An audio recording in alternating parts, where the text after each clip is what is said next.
SIR নিয়ে চর্চা অব্যাহত। বিহারে ইতিমধ্যেই 65 লাখ নাম বাদ গিয়েছে, যা নিয়ে তোলপাড় পড়ে গিয়েছে বিহারের রাজনীতিতে। নির্বাচনমুখী ভোটার তালিকার বিশেষ নিবিড় সংশোধন অর্থাৎ এসআইআরে উঠে এলো চাঞ্চল্যকর তথ্য, যা শুনলে আপনি থ হয়ে যাবেন। বাংলায় থেকে এমন এক ব্যক্তির খোঁজ মিলেছে যার ভারত ও বাংলাদেশ দুই দেশেরই ভোটার তালিকাতে নাকি নাম রয়েছে। হ্যাঁ, ঠিকই শুনেছেন, জমি কিনে সেই জমি বাঁচানোর জন্যই নাকি ভারতীয় ভোটার লিস্টে নাম তুলেছেন। যা নিয়ে ইতিমধ্যেই বিতর্ক দানা বেঁধেছে। কি করে একজন দু দেশের নাগরিক হতে পারেন তা নিয়েই প্রশ্ন উঠতে শুরু করেছে। যদি এমনটা হয়ে থাকে তাহলে দেশের জন্য অত্যন্ত বিপজ্জনক ব্যাপার। ঘটনাটা উত্তর 24 পরগনার মধ্যম গ্রামের। একই ব্যক্তি দুই দেশে ভোটার লিস্টে নাম কি করে উঠল? রবীন্দ্রনাথ কীর্তনিয়া বাংলাদেশের খুলনা জেলার বাসিন্দা। বাংলাদেশে তার পরিচয়পত্রে নাকি তার নাম রয়েছে, অন্যদিকে ভারতীয় পরিচয়পত্রেও তার নাম রয়েছে। একই ব্যক্তি দুই দেশে কিভাবে ভোটার লিস্টে নাম উঠল তা নিয়ে ইতিমধ্যেই প্রশ্ন উঠতে শুরু করেছে। শুধু তাই নয়, মধ্যমগ্রাম বিধানসভার পশ্চিম খিলকাপুর গ্রাম পঞ্চায়েতের 50 নম্বর বুথে জমিও কিনেছিলেন রবীন্দ্রনাথ কীর্তনিয়া। সেই জমি বাঁচাতেই নাকি এদেশে ভোটার লিস্টে নাম তুলেছেন বলে দাবি রবীন্দ্রনাথ কীর্তনিয়ার। তার ভাইয়ের বউ এমনটাই দাবি করেছেন, কিন্তু কিভাবে ভোটার লিস্টে নাম উঠেছে সে বিষয়ে তিনি কিছুই জানেন না। তার নাম জিজ্ঞাসা করা হলে তিনি নাম বলতে অস্বীকার করেন। রবীন্দ্রনাথ কীর্তনিয়ার বোন কি বলছেন এ বিষয়ে শুনুন। রবীন্দ্রনাথ কীর্তনিয়া ওই কর্নারে যে জমি আছে ট্রান্সমিটার ওখানে, ওই জমির মালিক উনি। আপনার কি হয়? সম্পর্কে দাদা হয়। উনি হচ্ছেন খুলনার বাসিন্দা, আবার এখানকারও ভোটার কার্ডে তার নাম রয়েছে। এটা কীভাবে সম্ভব? এখন থাকেন কোথায়? উনি বাংলাদেশেই থাকেন।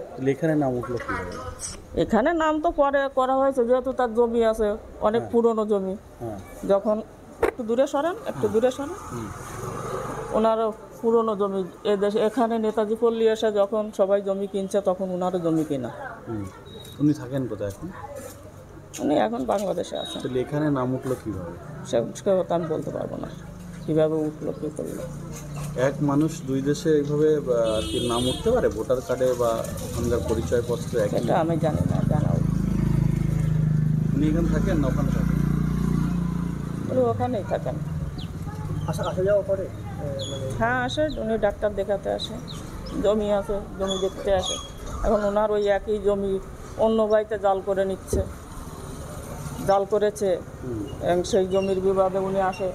ও তো সে ভাই, তো সে ভাইয়ের বাড়ি আসলে নিজে বা ভাই দিয়ে ভাইপো দিয়ে পাড়ার লোকজন দিয়ে তাকে মারার হুমকিও দিয়েছে অনেকবার। কাকে হুমকি দিয়েছে? এই যে জমি এলো সেই জমি কেন হুমকি দিয়েছে? কেন?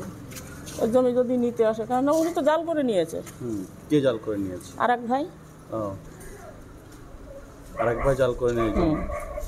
কিন্তু এটা কি সম্ভব যে একই ব্যক্তি দুই দেশের ভোটার কার্ডে তাদের নাম রয়েছে? আমি তো সেটা বলতে পারবো না সম্ভব কি সম্ভব না। এখন জমির মারফতে অনেক করছে, যেহেতু জমি তার আই কার্ড আধার কার্ড আগে তো ছিল না, এখন জমির রক্ষার্থে তার হয়তো করতে হচ্ছে। উনি বাংলাদেশের বাসিন্দা, ওনার জমি বারাসাতে, আর ওনার ভোটার কার্ডে নাম উঠেছে বারুইপুরে।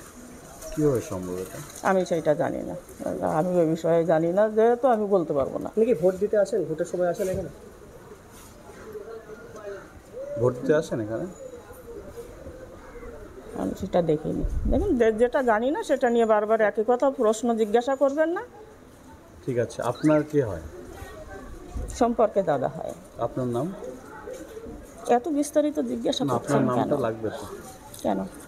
পাড়ায় তো আরো লোক আছে, আর একজনকে জিজ্ঞাসা করলে সেও বলে দাদা দাদা। বলছেন তো, আপনার নামটা বলতে। এখন আপনিও আমার দাদা, কি বলবেন আপনি? না, আপনার নামটা কি আপনি বলবেন? না, আমি আমার নাম বলবো না, আপনারা আসতে পারেন। এলাকার এক বাসিন্দার দাবি, তিনি নেতাজি পল্লী এলাকায় মাঝে সাঝে থাকলেও বারুইপুর পশ্চিম বিধানসভার 140 নম্বর বুথে নাম তুলেছেন। তিনি পাসপোর্ট বানিয়েই নাকি বাংলাদেশ থেকে এসে এদেশে বসবাস করছিলেন। তারপর থেকে এখানেই রয়েছেন তিনি। স্থানীয় বাসিন্দা স্বপন হালদার কি বলছেন শুনুন। এটা আমরা জানতে পেরেছি ওই কিছুদিন আগে বারুইপুরের একটা অ্যাড্রেসে আমি দেখেছি যে উনি ইন্ডিয়ান নাগরিকত্ব নিয়েছে। বারুইপুর পশ্চিম 2024 সালে। ব্যক্তির বয়স 70 বছর বয়স। আর আমরা এই জানার পরে এসপির কাছে একটা কমপ্লেন করি আর দত্তপুকুর থানায় একটা কমপ্লেন করি, কমপ্লেন লেটারও আমার কাছে আছে। আর এই যে ওনার এই বাংলাদেশি নাগরিক দেখুন, এই যে আই কার্ড আছে। বাংলাদেশের কোথায়? বাংলাদেশ খুলনা। হ্যাঁ এই দেখুন আই কার্ড আর এই যে পাসপোর্ট, আর এই হলো ইন্ডিয়ান এই আই কার্ড। রিসেন্ট 2024 সালে উনি আই কার্ডটা করেছে ইন্ডিয়ান। এবার এই আই কার্ডটা সম্ভবত আমি শুনেছি ওনার ভাই ঋষিকেশ কেতুনিয়া আই কার্ডটা করে দিয়েছে, বা এর সাথে যুক্ত থাকলেও থাকতে পারে, এটা তদন্তের বিষয়। এবার আমার প্রশ্ন হলো, এইসব এত সহজেই বাংলাদেশের নাগরিক এত সহজে আই কার্ডগুলো কী করে পায়? এত আতঙ্কবাদী তো আমাদের দেশে ঢুকতে পারে, এরা আতঙ্কবাদী আই কার্ড বানিয়ে আমাদের দেশের নাশকতা সৃষ্টি করতেই পারে। এর জন্য আমরা চাইছি এই আই কার্ডটা যে তৈরি করেছে বা যারা যুক্ত আছে তাদের তদন্ত করে তাদের একটা বৃহত্তর শাস্তির দাবি করছি। এই ব্যক্তি দুই দেশেরই নাগরিক? হ্যাঁ, দুই দেশেরই নাগরিক, দুই দেশেরই একটি প্রমাণপত্র রয়েছে। তো আমি আপনাকে দেখিয়ে দিয়েছি, সবই দেখেছেন তো। তাহলে কিভাবে করলো উনি এই কাজগুলো? আমরা তো সেটা বলতে পারবো না, কিন্তু এর সাথে যুক্ত আছে সম্ভবত ঋষিকেশ কেতুনিয়া করে দিয়েছে। এবার ওনাকে জিজ্ঞাসা করলে জানা যাবে যে কারা যুক্ত আছে। বাংলাদেশের ব্যক্তির ভোটার কার্ডে নাম তোলা নিয়ে রাজনৈতিক চাপানোতর শুরু হয়েছে। বিজেপির দাবি, এই ধরনের ব্যক্তিদের তুলে এনে ভারতীয় ভোটার লিস্টে নাম তুলে রাজনৈতিক ফায়দা নিতে চাইছে রাজ্যের শাসক দল তৃণমূল কংগ্রেস। যদিও বিজেপির আনা অভিযোগ অস্বীকার করেছে তৃণমূলের দাবি, বিজেপি একটি সম্প্রদায় নিয়ে রাজনীতি করছে। অবৈধভাবে কেউই দুই দেশের বাসিন্দা হতে পারে না। নির্বাচন কমিশন ও বিএসএফ বিজেপির অধীনে এই সমস্ত ভোটারদের ফায়দা নিত বিজেপি। সুশান্ত কুমার মণ্ডল, স্থানীয় তৃণমূল নেতা, কি বলছেন শুনুন। প্রথম কথা হচ্ছে, আপনারা একটা কাগজ দেখালেন, তার বাংলাদেশের কাগজ রয়েছে, দেখলাম আমি। আর 24 সালে আপনারা দেখাচ্ছেন যে এটা বারুইপুর বিধানসভার মধ্যে কোনো একটা সাউথ 24 পরগনায় ভোটার লিস্টের নাম তুলেছে। প্রথম কথা আপনারা বলি যে ভোটার লিস্টে নাম তোলার ব্যাপারটা সম্পূর্ণ নির্বাচন কমিশনের এখতিয়ারের মধ্যে পড়ে।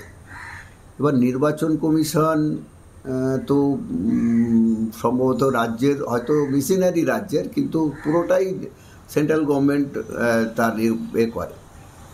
আমরা বলি আমাদের দল থেকে আমরা এটা স্ট্রিক্টলিভাবে বলছি যে বাংলাদেশে নাম আছে আবার এখানে নাম আছে এরকম ব্যক্তির নাম যেন কাটা হয়।